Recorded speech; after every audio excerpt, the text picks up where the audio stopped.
I, Muhammad Cham, do swear that do swear that I'll speak the truth, I will speak the truth, the whole truth, and nothing but the truth. and nothing but the truth. So help me God. So help me God. Thank you. Thank you for agreeing to come and testify before the TRRC. Are we together, sir?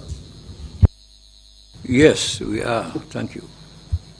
Can you kindly tell us your full names, please? My full names are Alhaji Muhammadu Kadi Cham,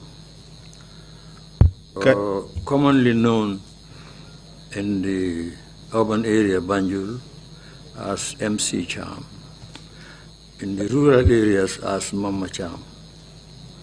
In Fula tribe I belong to, Mamadou is normally referred to as Mama. Could you kindly speak, perhaps you should draw the microphone closer to you, sir, so that way the volume would be higher. Thank you very much, sir. Could he be assisted? Yes, thank you. Can you give us a brief description of your biographical information, where you went to school and your training and work experience? Thank you. I received primary education from 1945 at St. George's School, Basse Mansajang, starting with Basse and ending up in Mansajang in 1946. I attended St. Augustine's Secondary School 51 to 56 in Banjul. 57, I attended the clerical school in the Quadrangle, which was just established. Okay, sir, just to get it clear, you started primary school at St. George's in 1945, right? Correct. And then you moved on to St. Augustine's, which you call St. Augustine's. I think those of us who went to St. Augustine's should really look into that and try to call the school by its proper name. So you went to St. Augustine's in 1951 to 1956, correct? Correct. And then you went to clerical school from 1956 to 1957, yes? I attended the clerical school for 1 year. The duration was 1 year at the time. And what was the type of training you received at the clerical school? Clerical school, I was instructed in typing, shorthand. Greek was the type of shorthand at that time, and bookkeeping. What work did you do after finishing your training at the clerical school?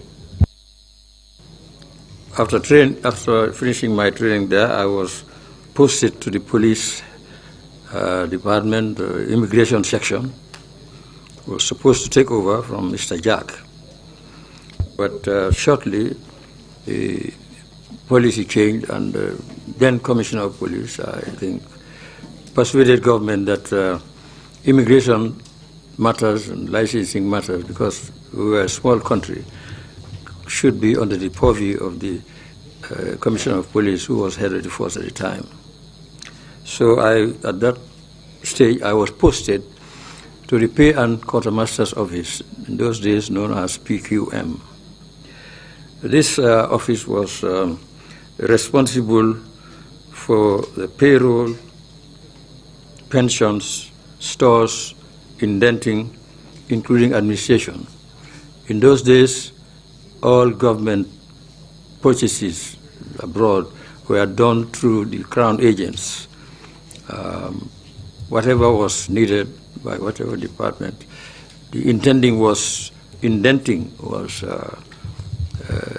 sent to the crown agents, who were responsible to acquire these things and ship them. For their part in it, they were entitled to 12.5% of whatever the cost was. Thank you. And for how long did you work as a civil servant? Microphone, sir. I ended my career there in 1961 when I resigned and went over to my place, Basse, to go into politics. Which party did you join when you resigned your job, went back to Basse and joined politics? Microphone, sir. When I got to Basse, I found most of the youths, traders and elders, including my own parents, members of the United Party that was headed by the late P.S. Njai. I should add that I, with my colleagues, late Michael Balde, late Asan Musa Kamara, late Demba Nyagana, and late Keba Diba. Sir, I noticed that you have a copy of your statement and you are referring to it to make this testimony. I'll just encourage you to put it aside a little bit and just speak, just answer the questions that I have to ask. I am certain that you would be able to answer without referring to it, but if we need for you to refer to the statement, we would let you do so. But for the meantime, just answer the questions without looking at the statement. Can you do that, sir? Very well. Thank you very much, sir. You said when you went to Basse, you found that many of the people you knew belongs to the United Party, and you also joined the United Party. Is that correct, sir? Very correct. Which year excuse me, let me rephrase this. Did you have the opportunity to contest in any elections while in Basse? Microphone, sir. Yes, the answer is I contested the 1962 general elections. It was when the franchise was first extended to the rural areas. In which constituency, sir? In the constituency of Tumana. I assume under the UDP party, correct? Sorry, UP party. Sorry, I'm just coming from Freetown and piece of UD. Sorry about that, my own lapse. The UP party, right? Can you tell us briefly about the leadership of the UP party at the time? The United Party was headed by the late P.S. Njai, and he had at that time the deputy leader was Rene Blaine of blessed memory. But later on, it changed, and Idi Njai became the leader. Now, Secretary General was John Foster, late John Foster, and Treasurer, I think, was Musa Job, and was a host of other executive members, including myself, including all the elected members of parliament and the elected members of Batos Town Council. At this stage, who was the highest Gambian working in government? Who was the Gambian who occupied the highest position in government, and what was the name of this position? Microphone, sir. P.S. Njai was the first chief minister in 1961, I think, up to the succeeding elections. just before the succeeding elections. He was the chief minister, and David Jawara was one of the ministers. I remember Michael Balde and Semeke Jane were members of the cabinet. The cabinet in those days was headed by the governor, and the chief minister, which is a post preceding in order of precedence, came first, according to the constitutional setup at the time. And with constitutional improvements, you have a premier, and then you have prime minister and whatever. But P.S. Njai was the first chief minister who headed government at that time. Thank you very much, sir. This is very interesting. It talks about the constitutional developments in Gambia at the pre-independence period. So in 1962, you contested the seat in Tumana constituency. What was the outcome of that election, sir?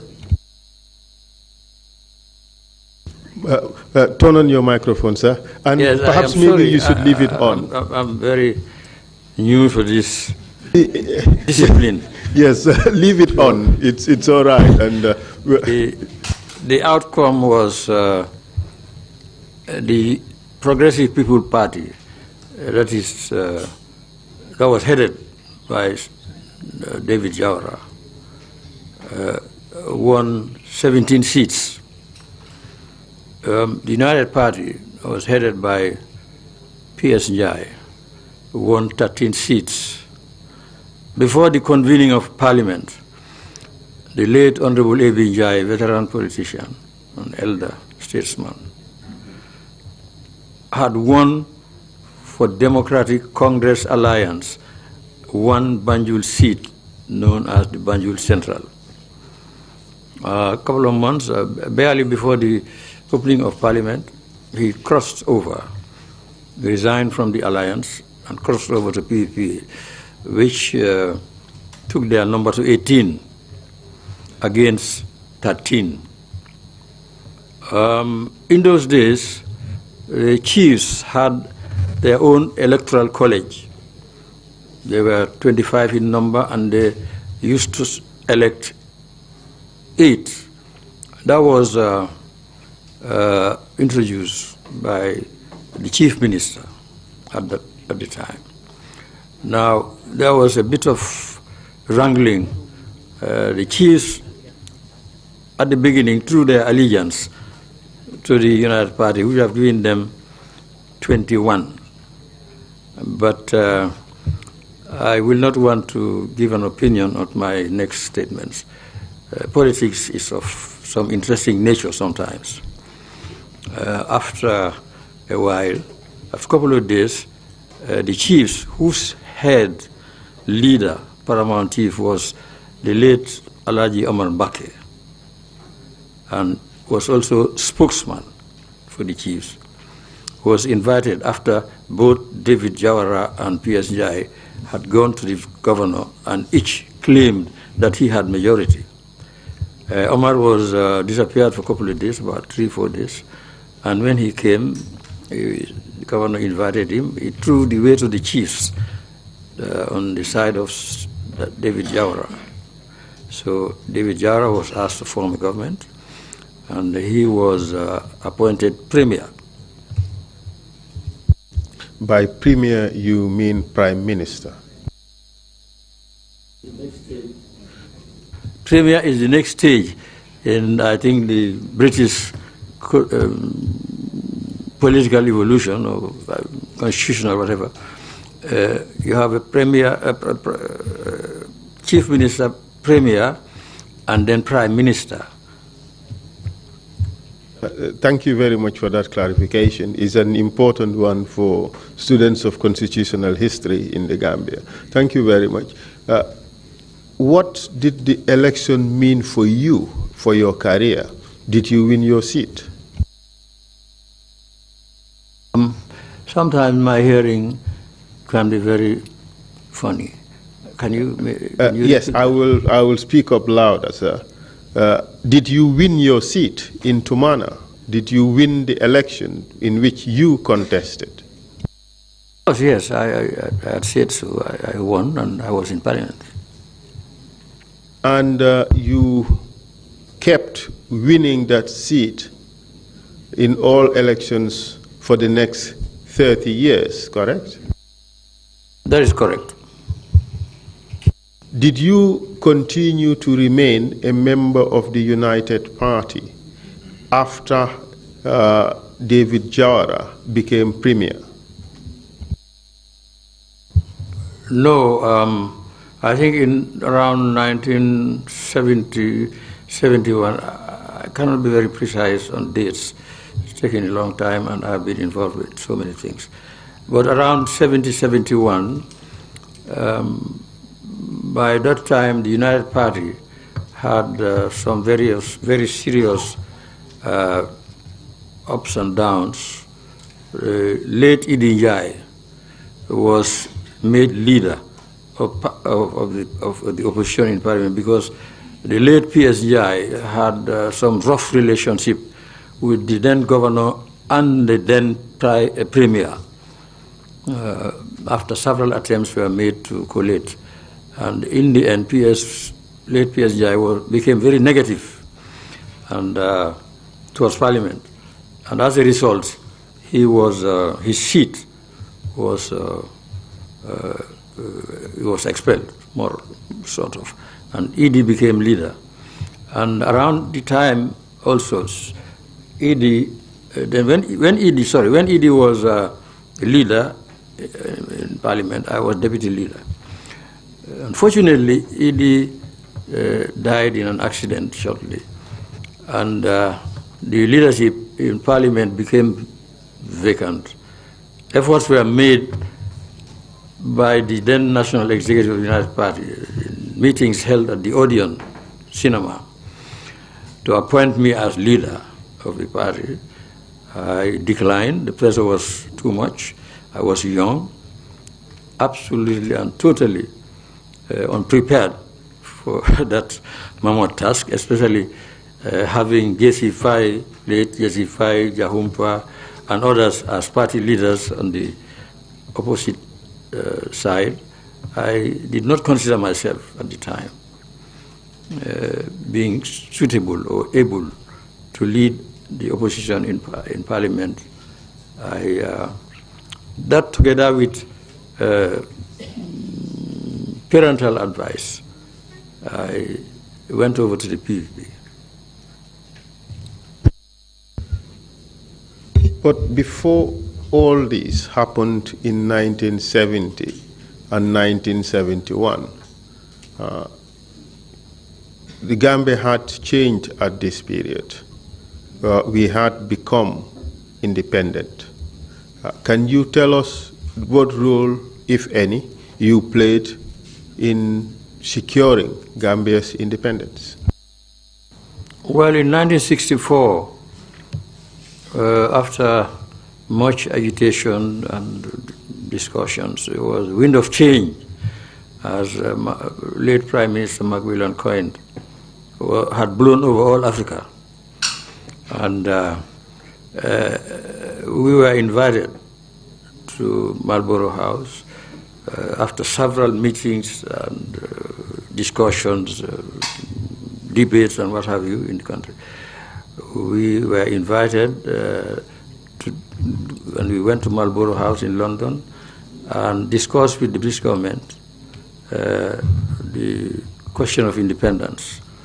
Now, United Party, I was a delegate on the United Party side. PVP had their own delegation. Because of this, and these were based on the strength of the parties in parliament. Because the Democratic and Congress parties were small parties, together they had won one seat in the general election. And that seat by Abi Njai went over to PVP.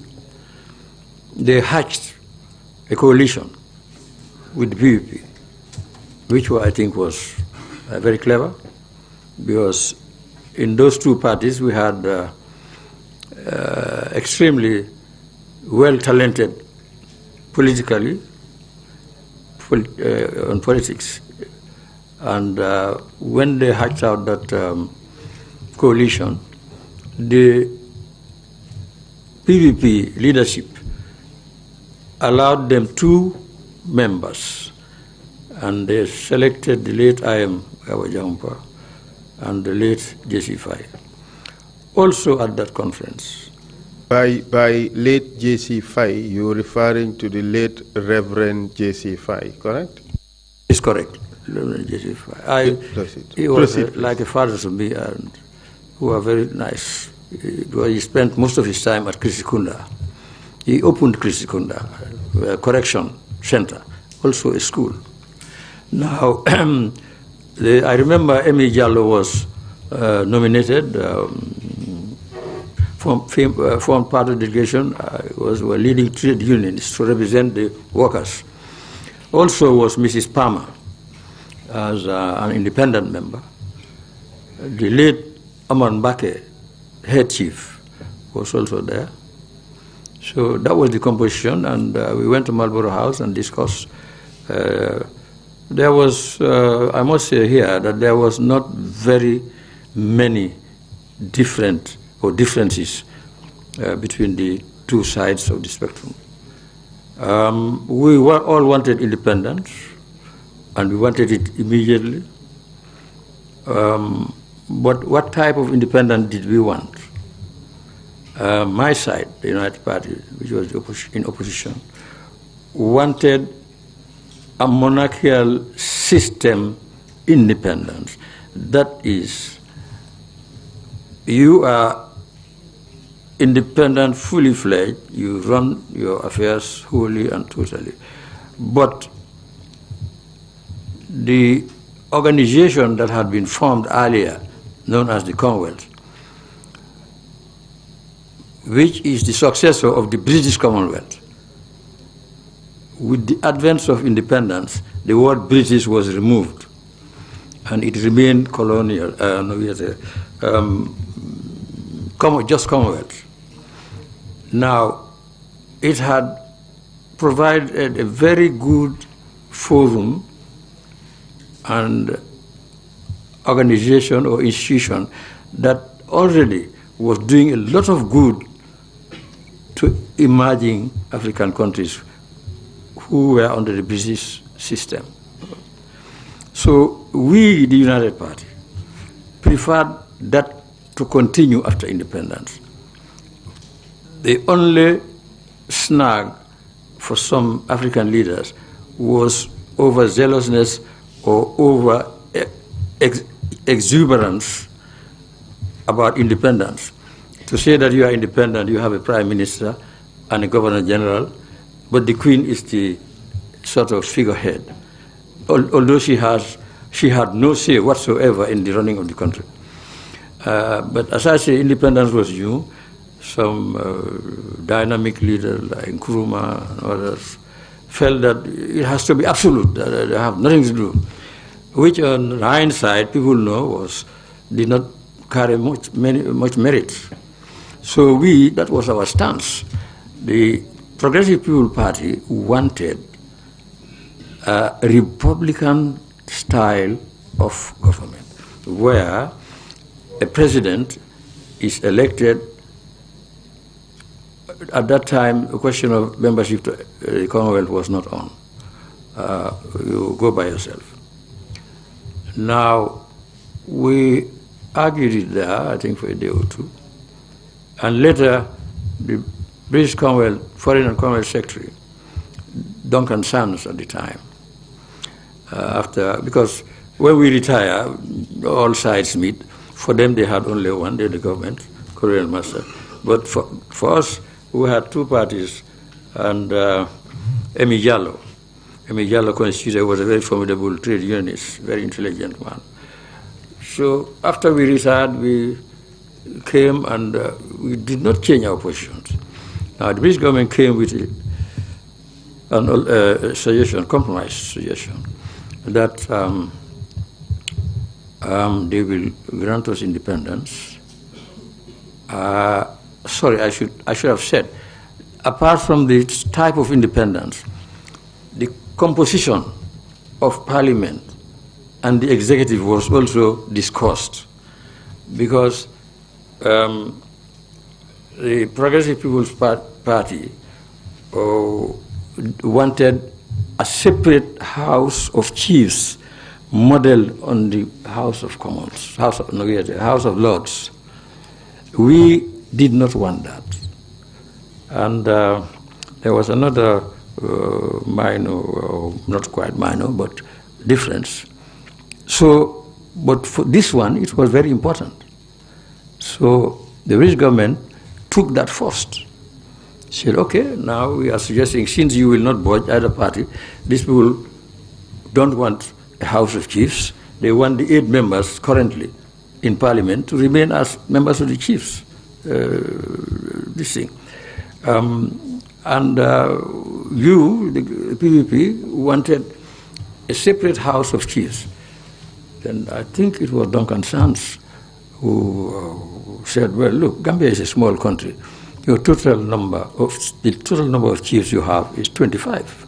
How can you create a House of Chiefs even for just 25 members when Parliament is 32? And question of expenses and all connected infrastructure came in.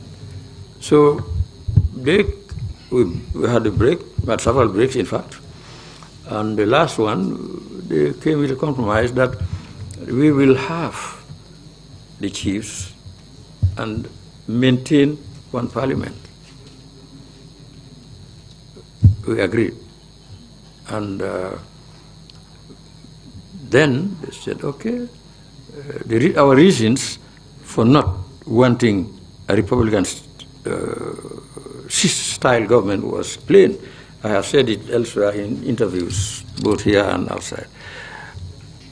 Of the veteran politicians we had at the time, only Jawara, David, was not tested. That's a fact. He had come from studies, a veterinary surgeon, head of the veterinary, resigned, went into politics, 1960. In 1964, we were talking about independence. And what I'm saying here is not my own invention. In Banjul at the time, before Jawara came back, those who were here, 60 and above, I think will remember at the beginning of things, politics was a bit rough. The Sonkunda case, Garba case, Gunjur here, and many other places. People were locked up, mostly members of the PPP. And I am not saying this to run down anybody. History should be said as it happened, should not be doctored for any reason. People in Banjul in those days, and many of them should be alive, would be alive by now. People, when they came to Grand Street with their asikos, they used to go around, some used to go around, not everybody, and they were pinpointing buildings and properties and saying, when we get independence, we are going to take this and that. There were a few story buildings in Banjul then. This is a fact. So, if you put all this in a cauldron, the suspicion will boil over. So, the reason for us, PPP, United Party, wanting a monarchical government was that there will be a referee or umpire. Because in the Commonwealth, the Queen is the head, no power, no authority, but she retains privately or publicly residual authority in many forms. So that it was the view of the United Party that whoever, it was JC5, Jahumpa, or PS, these people have been in politics for over 10 years.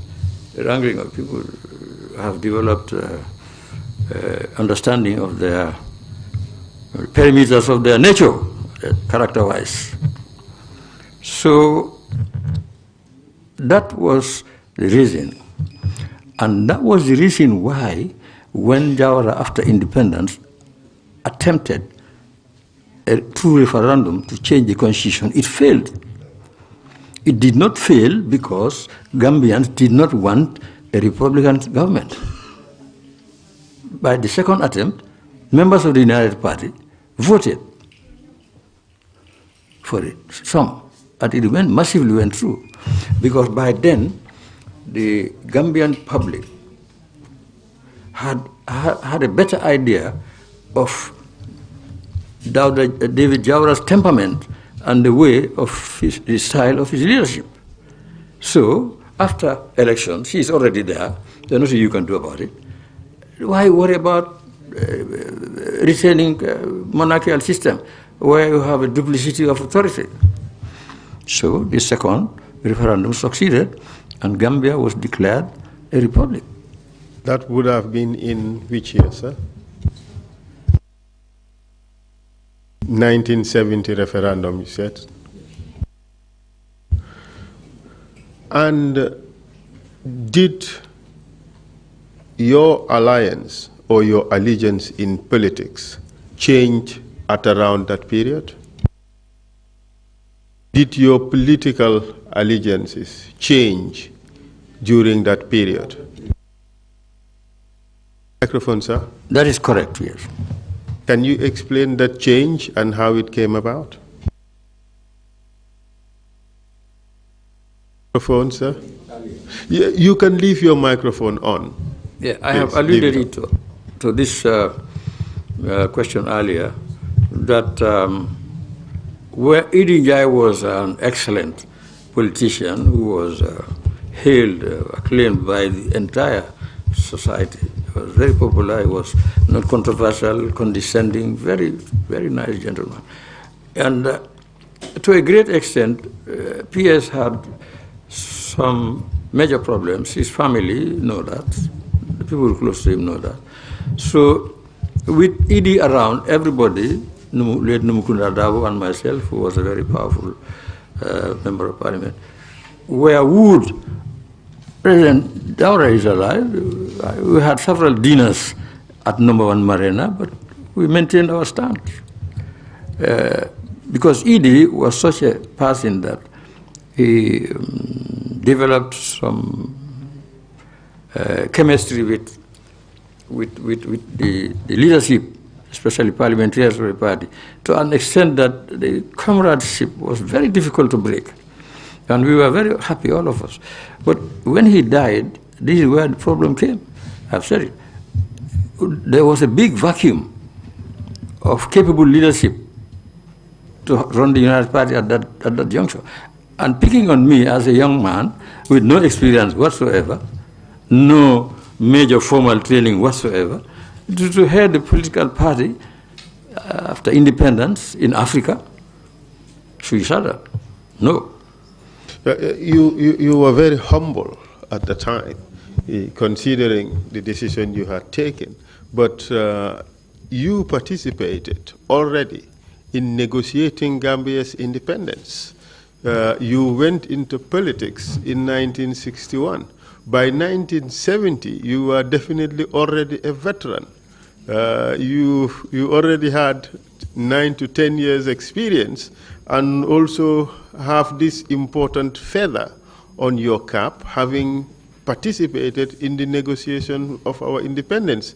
At this stage, you were not a political novice, but I recognize the humility with which you approached that issue. So you joined the PPP as a result, correct? Thank you very much, but one swallow does not make a summer.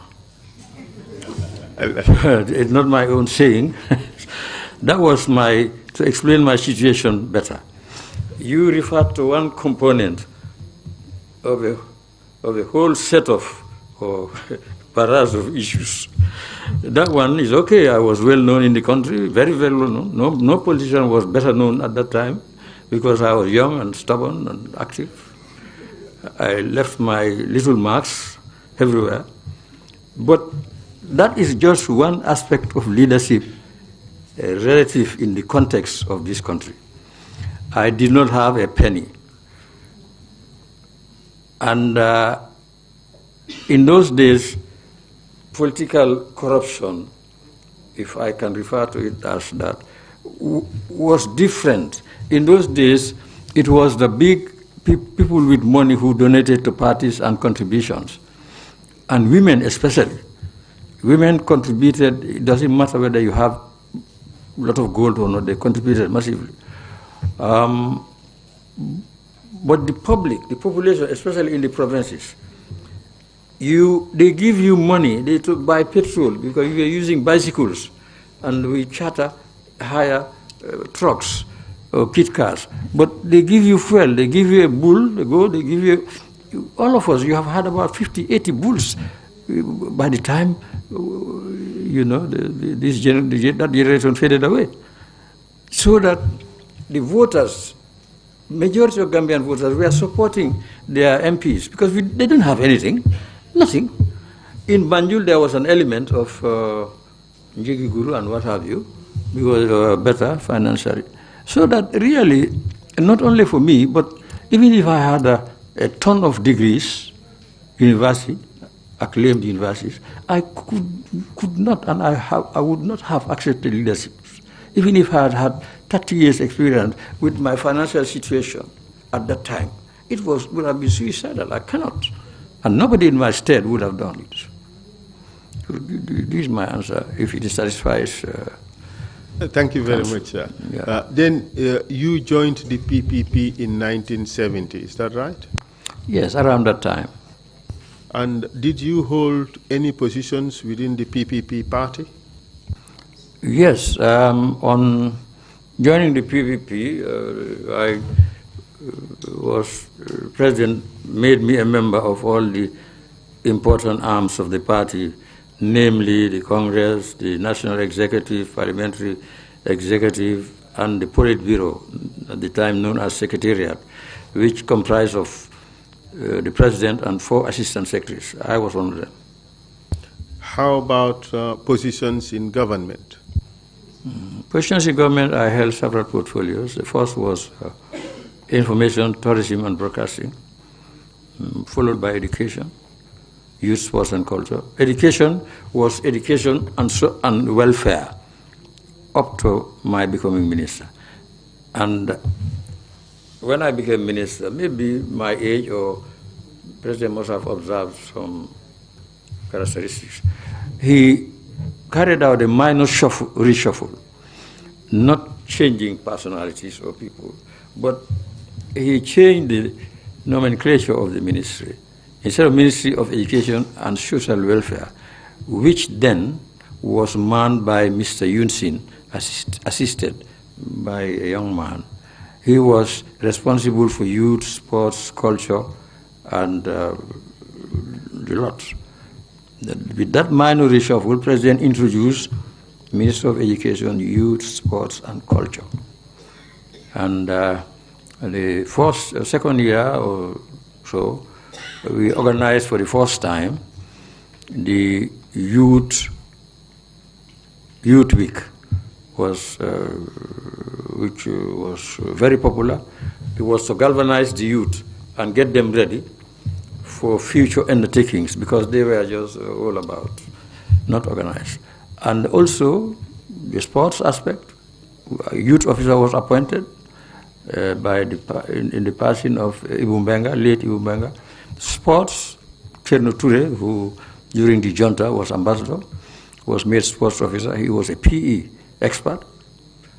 Culture, Alaji Mbai Chow, who with Siri Seka and others during independence were really doing very, very well for culture. In fact, they had relationship with Senegal, and they were having these national troops and ballets and what have you. So Mbai Chow was elected cultural officer. Late Omar Sy, at one time foreign minister, was also had done much in sports and related matters, was appointed director under the minister. And during that time, cultural festival, youth week, sports council were formed for the first time in this country. As a result, I remained in that ministry for 5 years, the longest you can have a whole term. And where did you move to after 5 years at the Ministry of Education, Youth, Sports and Culture? I went to Economic Planning and Industrial Development. Was newly created. That was up to 1977. That was for a year. Yes, in 1977. And Yeah. what happened after that? I was appointed Minister of Finance and Trade. That was in which year? I think it was end of 77 up to 81, just 2 months before coup. And did you hold any other cabinet position in government after that? Minister of Works and Communications was my last. Which year was that? I know it ended in 1990. That's right. It would have started in 1987. Is that right? Yes, yes. Now, you know that the Gambia experienced a coup d'etat in 1994. Do you remember that event? Very vividly, I remember. Can you tell us how you came to know about that event?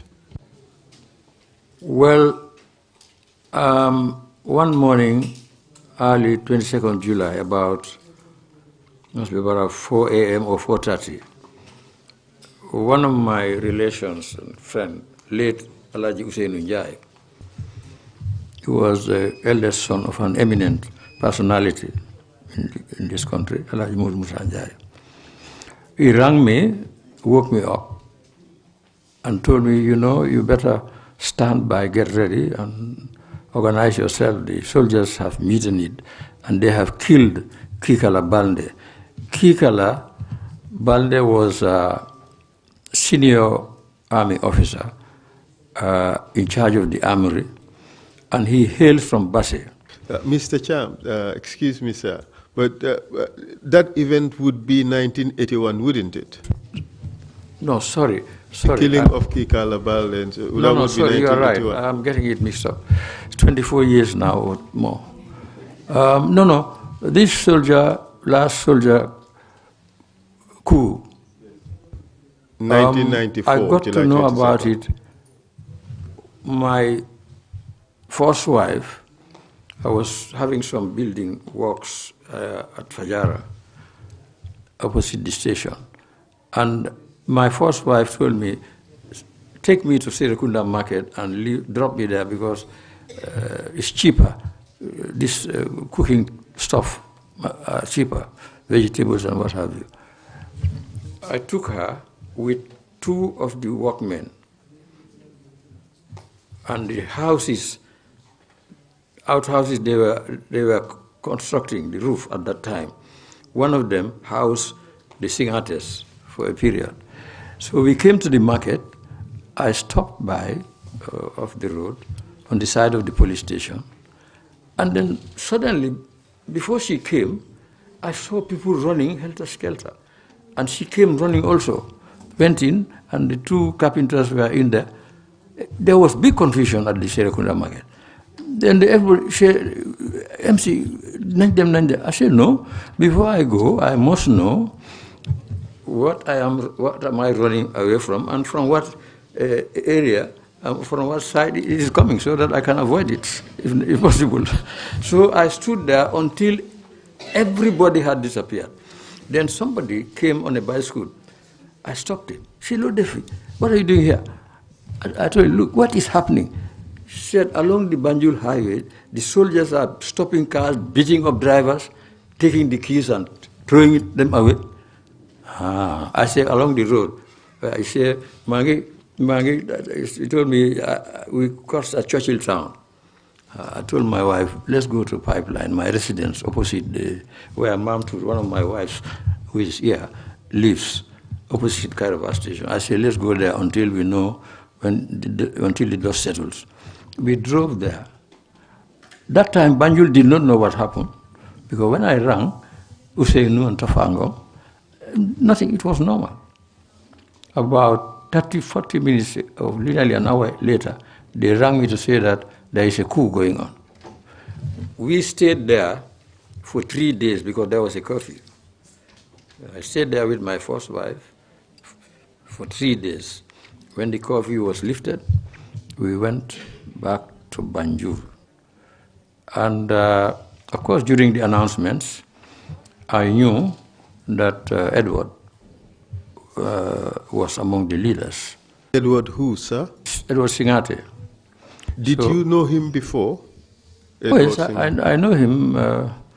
I know his father, Saiba, converted to Catholicism while we were in school in Basel and had the name of Gabriel. We were in Basel school together. We came to Banjul, St. Augustine's together. At around Form 3 or so, he left and joined the medical, because in those days, the departments were hungry for young, educated, or young schooled young men. They visit schools and invite people, not necessarily waiting for you to complete. And he was among the batch who went to the hospital known as Royal Victoria Hospital and was a dresser dispenser. After a while, he stowed away. You people will not know it, but that used to be the idea. That is, these vessels coming to pick up groundnuts. Was the first back way? No, isn't no it? back way. That's stowaway. Yes, that was the first back way. Back way is a later invention. So, unfortunate. Now, he stowed away and went to England and joined the RAF medical unit, because we follow up our progress, birds of the same feather. I know that he met his wife, who was also a nurse, an Irish girl, in the RAF, and they got married, who is Edward's mother. Now, I think it must be in the 80s or late 80s or 90s. He came to my house. Of course, before that, I used to see him now and again. He comes to my store. You know, I see him almost weekly when he comes to Banjul, and we chat. But this evening, he came to my house. My wife was there, and one of my friends died after. He came and told me, I understand you own these 2 little outhouses. One was occupied by a white man who was some technical knowledge. He used to make doors and windows and what have you. And the other one was vacant. I said, yes. He said, I want you to give it to me. I have nowhere to stay. They have removed the roof. He was staying in a house near Teresa's. He said they have removed the roof. They have started removing the roof. Owned that house near Teresa's? I think it was owned by the late Alhaji Modu Musa Njai. That would be Mr. Hussein Njai's father, correct? Correct, his father. He was there as a tenant for some time, but he never paid. And the old man wanted... He never paid what? Rent. Thank you.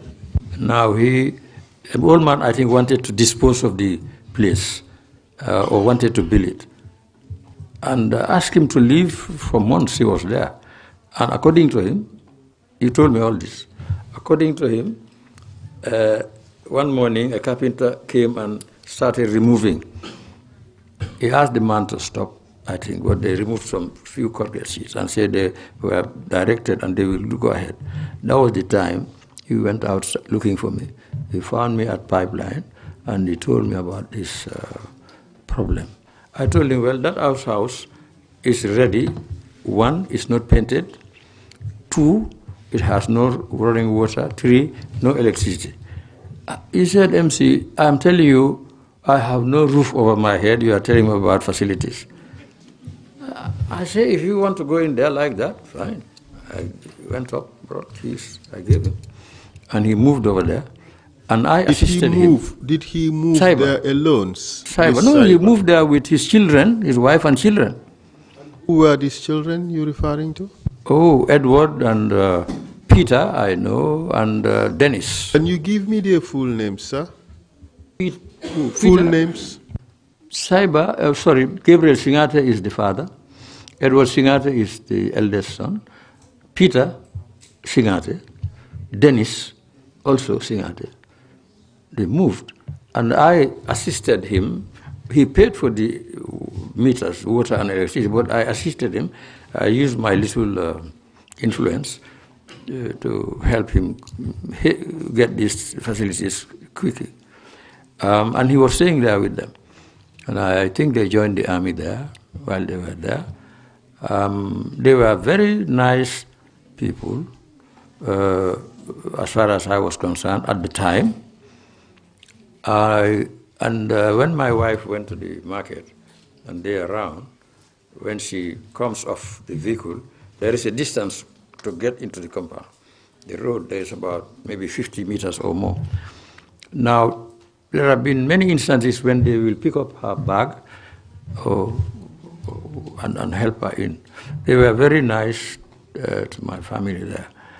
Now, one day, I came to the house, and my wife showed me a white shirt, fully covered with blood. It was looked very bad. I told him, what is it? What are you showing? He said, this was brought by Edward Singate last evening, but you were not here. I said, why? He said, Dr. Baba Njai, Modu Musa's son, is the one who just beat the hell out of him, was bleeding from the nose and from the mouth. And he had gone to the police opposite, but he asked them to hold on. He was going to see the elder of both of them. I asked my wife to call him. We went over, called him. You mentioned Dr. Baba Njai, yes, son of Modu Musa Njai. Yes. So far you've mentioned 2 children of Modu Musa Njai.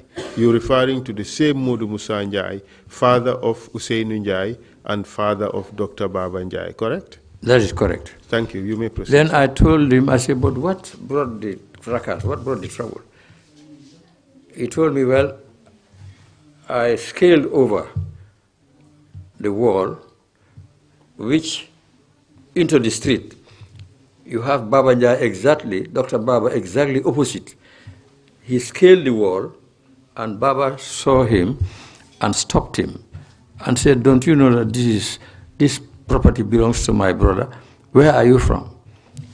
He said, he told Baba that I live in this house. Gabriel Singate is my father. We are living here in this outhouse. Baba said, yes, but you should never scale, because I taught you to be a thief or a bad person. Go around. This is not safe. If anything, if people see you frequenting this, someday it may be a real thief and nobody will bother. He told me that. Then I asked him to go and withdraw the case. I will get Baba and will apologize. He left. The next day I called Baba, and Baba gave me the full story. Said on the first occasion he let him off. But on the second occasion, he argued with him, and he said he was a bit nasty. Baba is a strong lad, and Baba, did what he did. So I told Baba... What did Baba do? Baba knocked him, of course. Baba agreed that he was responsible, that shirt, maybe the shirt he was wearing. Baba agreed. But he said because he was very nasty, and it was on a second occasion. I said, Baba, but you should have told me after he told you first occasion that he was staying. He said, no, I don't have to tell you when somebody violates your property in my presence. Fine. Now, I called Edward and we apologized, and he did not do anything. He withdrew the case because Baba was not called to the station. Nothing happened. At this stage, was Edward already in the army? Or Yes, he was in the army. He was just in the, he was there. okay. When you heard this announcement that there was a coup d'etat, and you spent a few days at your home in Fajara, the curfew was lifted. At this stage, did you come to know that Edward was part of the coup leaders? Yes, because he came when the curfew was lifted. See, I alternate between my wives, which is traditional. He came to the house. While I was not there, and spoke to my wife. He said, where is uncle? He said, he's not here today. He said, well, I just came to tell him about the military takeover. We are responsible, but tell him I will be coming back when I will explain everything to him. Right now, I also, on behalf of my family, I want to give him, to inform him and to thank him for the hospitality of accommodating my family. We are moving to Daddy Job's house. I said, Daddy Job, which Daddy Job? He said, near the Pipeline Mosque. He said, this is where the Nigerian commander used to be. He's living. And I am moving there with the family. When I came, Mom told me. But somehow, maybe it was never to happen. I have not seen him. Maybe he came back, I was not there, because I am only there in the evenings, and in the mornings I go back and do my own avocation, Yes. So I never saw him until my detention. Were they paying rent while they were at your house? No. Because his grandmother, was married to my father. And Momoko Tenja. So they were living in your house gratis for all this period? Oh yes, I will not charge them because Gabriel is regarded as a brother through marriage. And we grew up as children too in the same place, Basse, Banjul, Banjul. No. And at this time of the coup d'etat, what happened to Gabriel? Gabriel died before the coup d'etat. He died shortly before the coup d'etat. He was admitted at Westfield. And I was leading in the funeral arrangements because his uncle, Sheni Singate, who was my parliamentary secretary in 1977, and my younger one, they are one father, is the next nearest relative to him. So Sheni informed me and we did everything. And as our tradition provides or requires, when an elderly person is present, whether by marriage, by blood, by kith and kin, or by just being together for a long time, you are given the leadership role. And I was responsible. And we buried him at this Igbo town thing. It was a very wet day, and this pit was smaller than this thing, what do you call it, coffin. So the first attempt to lower the coffin, it collapsed. The whole thing was done all over again because the cement blocks were wet. So everything was, we were there for nearly 2 hours or more. Thank you. I think this is a convenient time to stop for our first break.